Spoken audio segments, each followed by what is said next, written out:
This is Sheriff Marcus, and I'm recording this statement in the interrogation room at the police station. It's been a few hours since I found Emily by the roadside in an unimaginable condition. I've got to keep my mind calm and focused to recall every detail accurately, not missing a single thing that could help solve this horrifying case.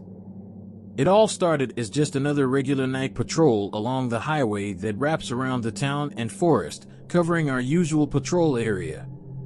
I was out there, eating a sandwich and sipping on a cup of coffee, thinking it was another monotonous night.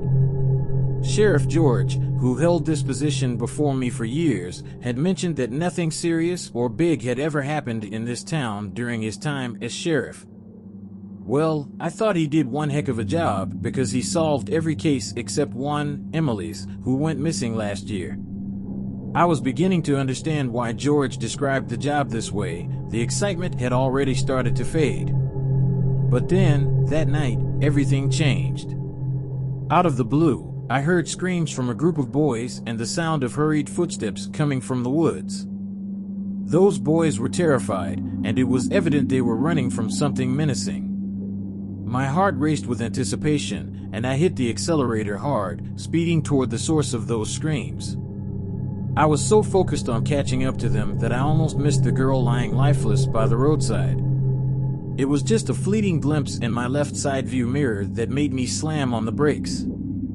I grabbed my gun, thinking I was approaching a crime scene, but as I got closer, disbelief washed over me. It was Emily, shockingly thin and emaciated, as though she hadn't had a proper meal in years. Her bones and joints protruded and visible through her paper-thin skin, and her ribs were painfully visible. The multitude of scars and wounds covering her body was chilling. It was evident that she had been brutally mistreated, with whip marks etched into her flesh. Her wrists and ankles were freshly bruised, indicating that she had been tightly bound and held captive in the most cruel and inhumane fashion. She was naked and trembling, muttering in a low, fearful tone, begging for mercy instead of help. What struck me the most was that she seemed completely unaware of her surroundings, as if she had been in this state for so long that she couldn't comprehend the situation. I quickly draped my sheriff's coat over her, but as it touched her skin, she screamed and attempted to pull away. It was a moment of reckoning. I had to assure her that she was safe now, that I was the sheriff, and she was under my protection.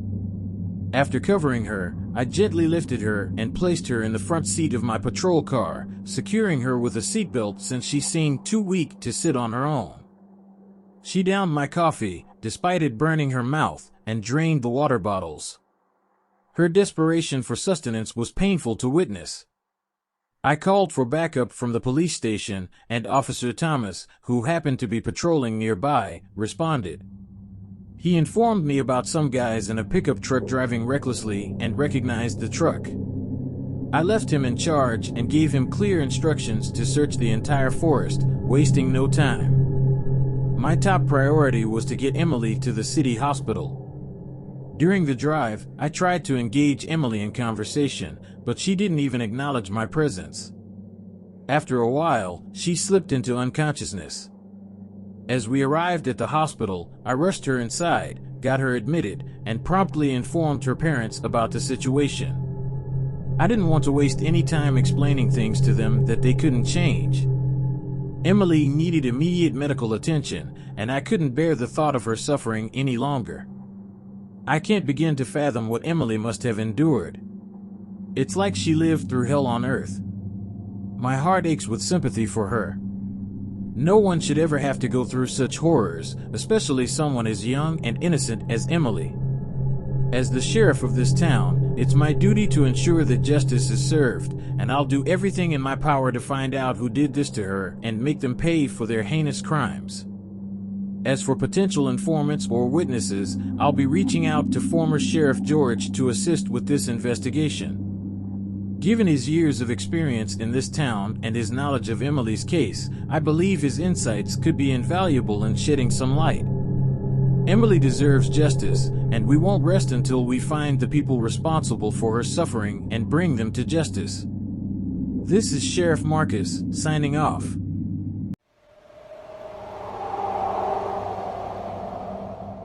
I am former Sheriff George, and I'm giving this statement about my findings, in the case of Emily Smith, who went missing last year. It all began on a seemingly ordinary morning around 8 a.m. when Emily's mother, distraught and frantic, knocked on my door. Her eyes were swollen from crying, and she could barely compose herself enough to convey what had happened. Emily's father was often out of town due to work, and I understood his struggles with addiction, so I didn't judge him for not being there. Emily's mother was clearly beside herself with worry. I did my best to console her and offered her a cup of coffee to help calm her nerves, which my wife kindly provided. As she sipped on that coffee, I sat down with a diary and pen, ready to gather as much information as I could. I asked her to recount the events leading up to Emily's disappearance. She told me that she had been searching for Emily throughout the entire night but had come up empty-handed. I asked her if she had checked Emily's friend Carolina's house, and she informed me that Emily had no other friends besides Carolina, who she had already visited and left around 8 p.m. the previous night. I inquired about any other relatives, but she had already asked them, and Emily was not with any of them. I assured her that we would do everything in our power to find Emily and promptly headed to the police station. There, one of my officers took her formal complaint and conducted an extensive interrogation. Unfortunately, we didn't glean any useful information from her at that time. Meanwhile, I was out in town, tirelessly asking about Emily's whereabouts. All we could ascertain was that Emily was last seen on the route between the local cafeteria and the Old Town area, where many poor families resided. As I inquired about her, it became apparent that she had never reached her destination. The days went by, and I gathered essential information from her school and friends. It helped me build a better picture of who Emily was. Emily was a shy, introverted, and quiet young woman with a passion for computers and internet surfing. She had a small circle of friends and a predictable weekly routine. On Wednesdays and Saturdays, she and Carolina would spend their time surfing the internet for fun. It was on a Wednesday night, around 9 p.m., when she went missing. I know it's not midnight, but this town tends to quiet down early. When I finally had the chance to speak with Carolina, she recounted a disturbing incident that had occurred about a month prior to Emily's disappearance. Carolina had left Emily alone in her room for approximately an hour to help her mother with dinner. When she returned, she found Emily in a state of terror, sweating profusely. Carolina asked her what had happened, but Emily didn't respond and swiftly changed the subject. What troubled Carolina the most was that Emily had been eager to show her something new she had found on the internet before the incident, but she never mentioned it again. Instead, she abruptly left Carolina's house. Emily's demeanor had changed significantly after that incident. She was constantly on edge, stressed, and easily irritated. On the day she went missing, she seemed to have something important to tell Carolina but never got the chance. She simply left and disappeared without a trace. Her laptop was also missing, as it was with her at the time of her disappearance. I must admit that I wasn't well versed in technology, and the laptop's absence didn't initially concern me. I made every effort to identify potential culprits, but we couldn't point fingers at anyone with certainty. As a result, the case eventually went cold. I can't help but feel a deep sympathy for Emily's parents, who have been constantly seeking updates about their daughter's whereabouts. The pain and uncertainty they must be enduring is unimaginable. Sheriff Marcus, I'm willing to provide any assistance or guidance that might help you in your efforts. Did you search the forest? Yes, Sheriff, our team searched the forest at the start of the case for multiple times. They thoroughly searched each one of those decaying houses, combed through the underbrush, and scoured the entire area. We left no stone unturned. You never searched the whole forest? Why would I do that, Sheriff? There was nothing in that old forest. It's been 15 years or so since I stopped those useless forest patrols. There's no reason to believe that anything related to this case would be hidden there. You're dismissing a crucial lead, and you're jeopardizing this investigation with your arrogance. Leave immediately before I lash out at you. Seeing her when she arrived at the hospital that night was truly shocking. I've been a doctor for more than 20 years, and I've never seen anything like it. It was just lucky that I happened to be at the hospital late that night, as we don't usually get complicated cases in our small town. When Emily came in around 10 p.m., she looked incredibly thin and frail, with serious wounds all over her body. It was clear that she had been through something unimaginable. We didn't waste any time getting her into the intensive care unit, ICU, for close monitoring. Our nurses worked quickly to clean and dress her wounds. What struck me the most was that none of her wounds were infected, despite how bad they looked. It was like her body was fighting to survive. I conducted a series of basic medical examinations, and the results were deeply concerning. Emily's body had been pushed to the brink of survival. Every parameter we measured was well below normal levels. It was evident from her appearance alone that she had been subjected to malnutrition and unimaginable trauma.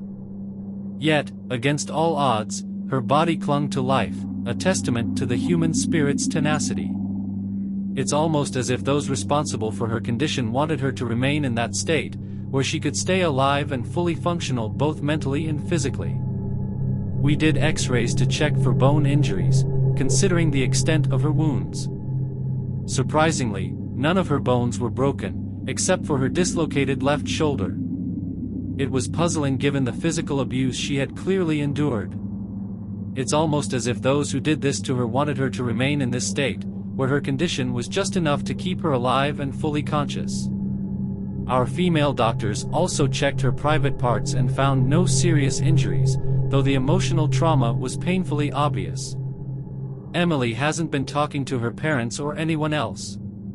She just cries when she sees them and asks people to leave her alone. Her physical wounds will heal, but the mental scars will take time. I want to emphasize, Sheriff, that I feel deeply sorry for Emily and what she's been through.